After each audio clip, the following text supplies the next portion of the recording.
Immagini positive sono offerte anche dal Napoli, che si sta preparando la prossima stagione. Per Allegri sarà il debutto con le tinte azzurre addosso, ritiro che si sta svolgendo a Castel di Sangro. Qualche caso di mercato? Intanto Kevin is back, questo è il claim con cui Kevin De Bruyne è stato accolto dal Napoli. Anche Vincenzo is back. Vincenzo Grandino, buonasera, ben trovato.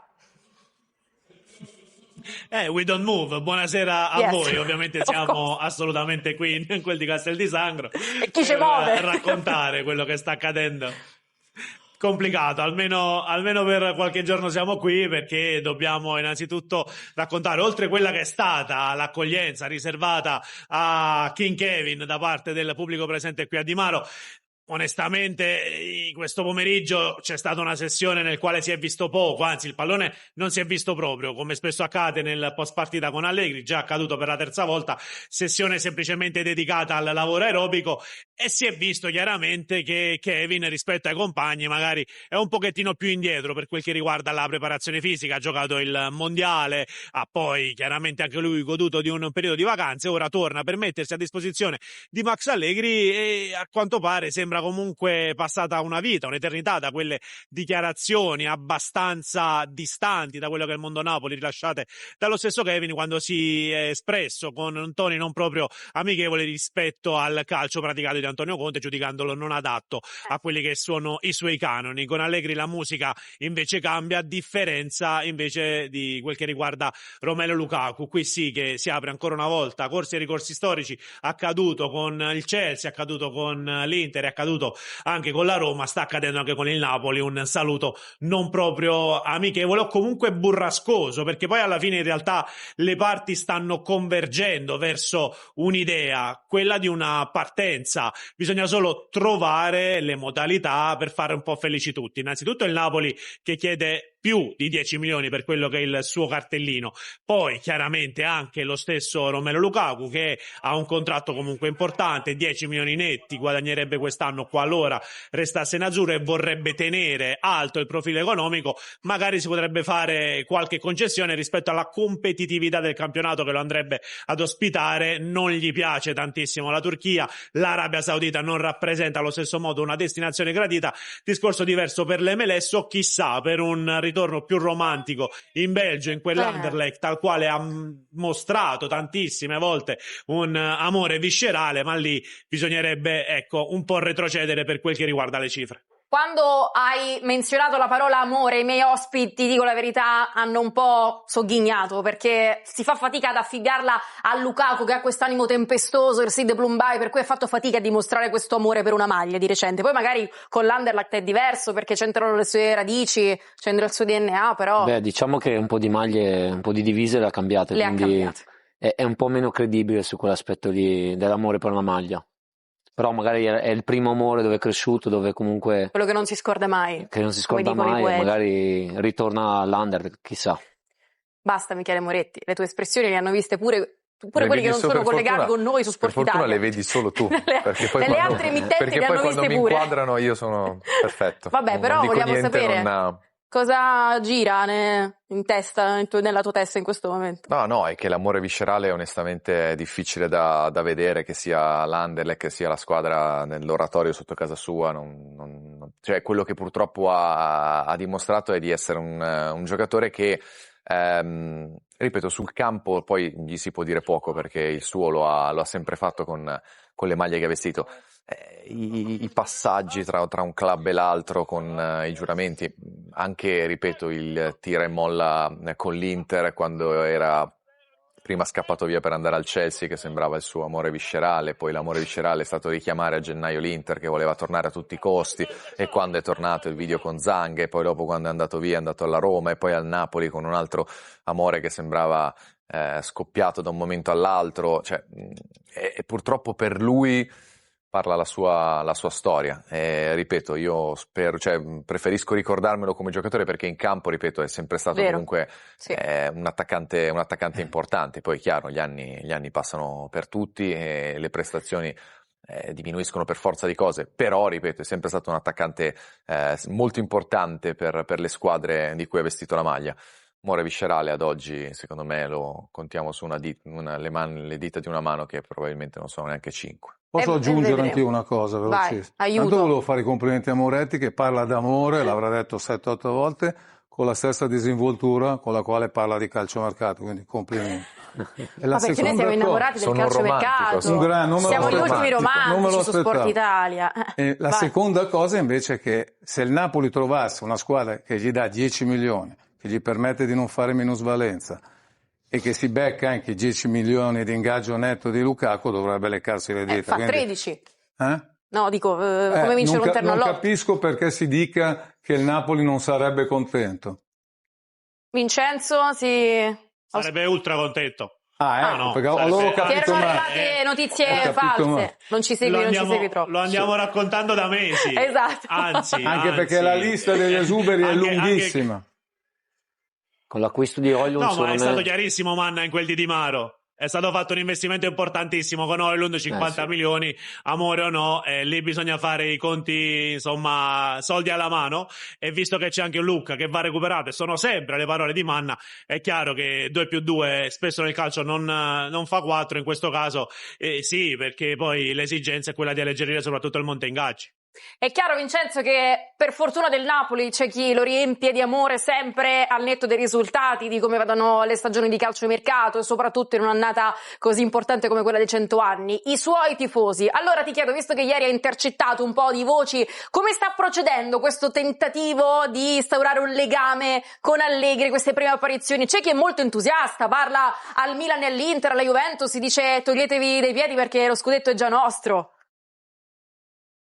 Sì, alla fine, perché da un lato è l'unico acquisto che ha fatto il Napoli in questo momento, quindi il tifoso nell'estate di calciomercato va un po' a guardare a quelle che sono le novità, ed è l'elemento di novità proprio costituito da Max Allegri, che ha cambiato molto per quel che riguarda anche un po' l'atmosfera. Sicuramente non si assiste più a quella che è la tensione continua generata dalla presenza di Antonio Conte, ma qui le cose sono sicuramente diverse, e un po' i tifosi vanno anche a captare questo mutato atteggiamento. Certo, poi è vero che è un amichevole, ma finire con un 2-0 con una squadra comunque che milita nella prima 2-1, scusate, che milita nella prima divisione spagnola, dà comunque un po' di fiducia.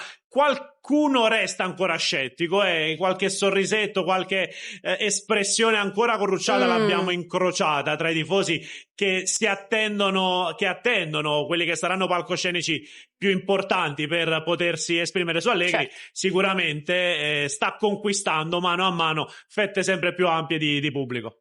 Grazie Vincenzo, ti saluto, tanto sento alle tue spalle provenire rumori, suoni, musica, la serata a Castel di Sangro sembra bella viva, quindi qualcosa la farai senza di noi. Sì, appena iniziata praticamente. Eccoli qui abbiamo una bello. panoramica di quelli che si fa? sono si balla tendenzialmente con quelle che è un'animazione comunque messa su in quella che è Piazza Plebiscito, che non è di Napoli, ma chiaramente insomma richiama a quella che è la famosa Piazza Partenopea, e in questo momento si assiste un po' a scene di ballo, di giubilo, aspettando chiaramente anche qualche colpo di mercato che possa far saltare quello sì, i tifosi. Lo si attende ballando. Te la cavi tu, Vincenzo? Balli o guardi? No, tu guardi, secondo me.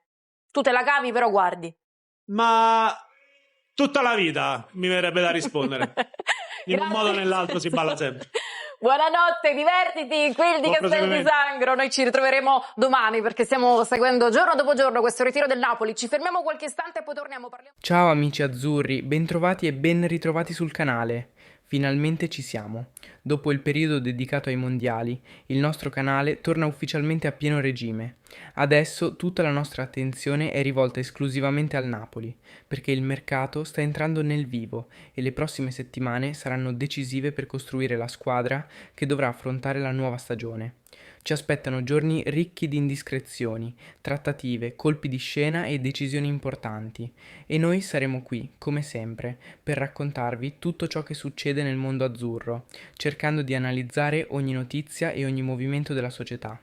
Prima di iniziare, però, voglio chiedervi una cosa. Che cosa ne pensate del programma che avete appena visto? E soprattutto, qual è la vostra opinione sugli ultimi aggiornamenti di mercato che riguardano il Napoli? Mi interessa conoscere in particolare il vostro pensiero sulla situazione di Romelu Lukaku, perché è senza dubbio uno dei temi che sta facendo discutere maggiormente i tifosi in queste settimane. Secondo voi il Napoli fa bene a voltare pagina? Oppure Lukaku dovrebbe restare e continuare la sua avventura in maglia azzurra? Scrivetemelo nei commenti, perché sarà interessante leggere tutte le vostre opinioni e confrontarci insieme. Nel frattempo, nelle ultime ore abbiamo raccolto diverse informazioni molto interessanti che riguardano proprio il futuro del reparto offensivo.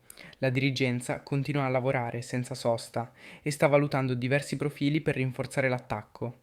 L'obiettivo è quello di costruire una squadra competitiva, sia in campionato sia in Champions League, inserendo calciatori già pronti ma anche elementi che possano garantire prospettive importanti nel medio e lungo periodo. Tra i nomi che stanno prendendo quota c'è quello di Gabriel Jesus. L'attaccante brasiliano rappresenta un profilo che piace moltissimo per caratteristiche tecniche e tattiche. È un calciatore capace di ricoprire più ruoli nel reparto offensivo. Può giocare sia come centravanti sia come esterno e conosce perfettamente il calcio ad altissimo livello dopo le esperienze vissute in Premier League. Il Napoli starebbe monitorando con attenzione la situazione e avrebbe già avviato i primi contatti per capire la fattibilità dell'operazione. La valutazione economica si aggira intorno ai 20 milioni di euro e il giocatore vedrebbe con favore un trasferimento in Serie A, soprattutto per la possibilità di giocare la Champions League e ritrovare un ruolo da protagonista dopo una stagione in cui ha avuto poco spazio. Naturalmente non si tratta di una trattativa semplice, ma è un nome che il Napoli continua a tenere in considerazione e che potrebbe diventare sempre più concreto con il passare dei giorni. Ma Gabriel Jesus non è l'unico attaccante finito sul taccuino della dirigenza. Nelle ultime ore è stato proposto anche Breel Embolo. L'attaccante svizzero rappresenta un profilo completamente diverso. Ha grande forza fisica, esperienza internazionale e una notevole capacità di lavorare per la squadra. È uno di quei calciatori che possono ricoprire diversi ruoli offensivi, facendo salire la squadra e creando spazi per gli inserimenti dei compagni. Il Napoli sta valutando attentamente anche questa possibilità, soprattutto considerando che il futuro di Lukaku resta sempre più incerto e che anche Lorenzo Lucca potrebbe lasciare il club nel corso dell'estate. Embolo potrebbe rappresentare un'opportunità interessante, sia dal punto di vista tecnico sia da quello economico. La sua valutazione si aggira intorno ai 15 milioni di euro e diversi club stanno seguendo con attenzione la sua situazione. La sensazione è che il Napoli voglia farsi trovare pronto qualunque scenario possa aprirsi nelle prossime settimane. Non si guarda però soltanto all'attacco. La società sta lavorando con grande intensità anche per rinforzare il reparto difensivo, dove gli infortuni hanno creato una situazione di emergenza. L'assenza contemporanea di Buongiorno e Beukema ha infatti costretto la dirigenza ad accelerare i tempi per l'arrivo di un nuovo centrale. Ed è proprio qui che entra in scena Benoît Badiashile. Il difensore francese è uno dei nomi che piace maggiormente per età, qualità ed esperienza internazionale. Nonostante la giovane età, ha già accumulato tantissime presenze ad altissimo livello e viene considerato un profilo ideale per rafforzare la retroguardia azzurra. I contatti tra il Napoli e il Chelsea stanno andando avanti in maniera costante. La proposta della società azzurra sarebbe quella di un prestito con diritto di riscatto, una formula che consentirebbe al club di valutare il rendimento del giocatore prima di procedere con un eventuale acquisto definitivo. Proprio la formula dell'operazione rappresenta il principale nodo della trattativa, ma c'è ottimismo perché il giocatore avrebbe già manifestato il proprio gradimento per il trasferimento in azzurro. L'idea di rilanciarsi in Serie A e di diventare uno dei punti di riferimento della nuova difesa del Napoli rappresenta una motivazione importante anche per lui. Naturalmente servirà ancora un po' di pazienza prima di capire se l'operazione potrà andare realmente in porto, ma la sensazione è che il club stia facendo sul serio. Quello che appare evidente è che il Napoli sta lavorando contemporaneamente su più tavoli. La dirigenza vuole consegnare al nuovo allenatore una squadra competitiva, con alternative di qualità in ogni reparto e con una rosa capace di affrontare una stagione lunga e impegnativa. Sarà un mercato fondamentale perché dalle scelte che verranno fatte nelle prossime settimane dipenderanno gran parte delle ambizioni del Napoli nella prossima stagione e noi naturalmente continueremo a seguire ogni sviluppo minuto dopo minuto. Vi racconteremo tutte le trattative, tutte le indiscrezioni, gli aggiornamenti dell'ultimo momento, le conferenze stampa, le amichevoli, le analisi tecniche e tutto ciò che riguarda il mondo azzurro. Per questo vi invito a lasciare un bel mi piace al video, perché ci aiuta tantissimo a far crescere il canale. Se ancora non lo avete fatto, iscrivetevi e attivate la campanella delle notifiche, così sarete sempre i primi a sapere tutto quello che succede in casa Napoli. Adesso che il periodo dei mondiali è terminato, il canale torna operativo al 100% e pubblicheremo un nuovo video ogni volta che ci saranno novità importanti sul Napoli, dal mercato alle conferenze, dalle analisi post partita ai dibattiti televisivi, passando per tutte le indiscrezioni e gli approfondimenti che accompagneranno la stagione degli azzurri. Grazie davvero per il vostro sostegno, grazie per essere sempre presenti e per la passione che dimostrate ogni giorno. Noi ci ritroviamo molto presto con un nuovo aggiornamento. Forza Napoli sempre!